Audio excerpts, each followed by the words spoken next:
আসসালামু আলাইকুম। এই যে আমার লার্ভা থেকে পিঁপড়া হয়েছে। এই পিঁপড়াগুলো অনেক সময় লাগছে। এখানে কিছু আছে বিটল, পিঁপড়া থেকে করছে কয়েকদিন আগে। এখানে প্রায় 70-80 পিস বিটল হবে।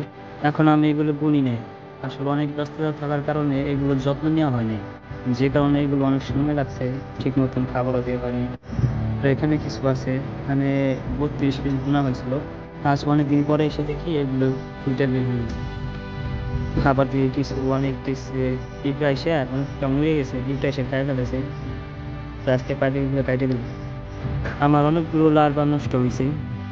একদিন রাতে এসে দেখি ইন্দুর এসে খাইয়া অনেকগুলো খাই ফেলছে, ইসের মধ্যে এসে, কাপের মধ্যে এসে। আর গাবলার মধ্যে কিছু রাখছিলাম লার্ভা, ওখান থেকে অনেক লার্ভা চাইছে। এইগুলো হইতে আমার 3.5 মাস সময় লাগছে। আসলে অনেক সময় পর এই রেজাল্টগুলো পাইলাম। এই বিটল পোকা পালন করা অনেক ধৈর্যের বিষয়, অনেক সময় লাগে। তো আমার আবার ধৈর্য, তো এর জন্য আমার সমস্যা হয় নাই। যে দেখি কি হয় শেষ পর্যন্ত, বিটল পোকার মধ্যে কি আছে। মানুষের সাথে কাজ দিয়ে এগুলো কিনে বিক্রি করা অনেকটা কাজ। আমার 50 পিস বিটল পোকা আনা হয়েছিল, 12 টাকা করে পিস, 600 টাকা। এর মধ্যে প্রায় আমার 2-3 হাজার লার্ভা হয়েছিল। আর কোনো এক কারণবশত আমার যত্ন নেওয়ার না কারণে আমার ওই যে মাদারগুলো ছিল ওইগুলো মারা গেছে। এইগুলো নতুন মাদার, এইগুলো কিন্তু প্রচুর পরিমাণ খাবার খায়। এই মাদার কোনো খাবার খায় না, কিন্তু আপনি হচ্ছে লার্ভাগুলো, এই আপনি 3 মাস, 3 মাস, হ্যাঁ প্রায় 3 মাসই, 3 মাস পর্যন্ত এদের প্রচুর পরিমাণ খাবার লাগে। আমার হয়তো তেমন খাবার লাগে নাই।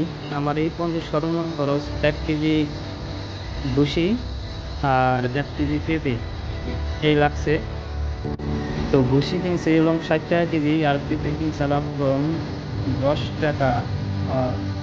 অনেকগুলো ছিল, লাস্টে আনতে তো বাজারে 10 টাকা নিছিল। তো এই পর্যন্ত আমার এখানে 70 টাকা খরচ। না ভুলছি, এই ভুসি বিক্রি নিয়েছে, তাতে 130 টাকা খরচ হয়েছে। এই যে আমি 130 টাকা খরচ করলাম, মানে কম খরচ হয়েছে, এর একটা বিশেষ কারণ আছে। কারণ এখন আমি এই সময় আমি অনেক নষ্ট আম পাইছি, যেগুলো কিন্তু আমি এই শীতে যখন পচা দশা তখন নষ্ট আম ছিল, এইগুলো ব্যবহার করছি, এইগুলো ওদের দেওয়া হয়েছে। যে কারণে আমার খাবার খরচ কম লাগছে। খাবার খরচ কিনে ওদের পাইতাম, তাতে 5-6 কেজির কম লাগে এই খাবার। এখন যা দিছি আম, যেহেতু 6 কেজি যদি হিসেব করি, এমনি 20 টাকা করে কেজি, 6 কেজি আপনার 120 টাকা, তাতে 3 থেকে 4 টাকা খরচ পেরে যেত আমার।